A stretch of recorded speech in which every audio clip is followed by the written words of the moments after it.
One thing people often get wrong about debt is thinking it exclusively involves a straightforward financial arrangement between equals. But what if I told you that empires historically used debt as a moral weapon, binding societies in cycles of power and submission? In ancient Mesopotamia, kings would periodically wipe out debts to restore social balance, preventing farmers from being enslaved by the elite.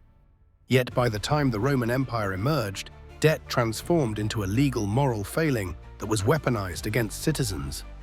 With European colonialism, the concept of debt evolved again, serving as a justification for colonial domination and exploitation. Loans to indigenous leaders and forced repayments after false treaties exemplify mechanisms to tighten imperial control over colonized regions. Was credit truly based on mutual trust, or were empires merely monetizing obedience against the backdrop of civilization?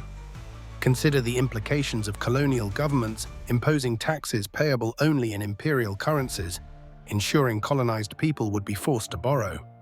In the 19th century, Egypt lost its sovereignty to Britain after defaults on loans intended for projects like the Suez Canal. Haiti, after gaining independence, faced massive loans from French banks to pay reparations demanded for their freedom. As nations freed themselves militarily, heavy debt obligations continued to bind them to colonial influence financially for generations.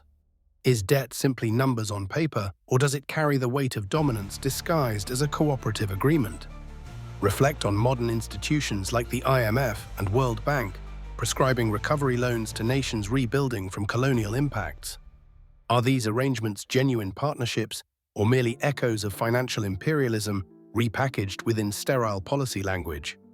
Religious traditions once prohibited usury, so why were those values stripped away when conquest became a strategy for profit? If ancient societies discerned that debt erodes communities and utilized resets to prevent collapse, why does modern society promote perpetual repayment?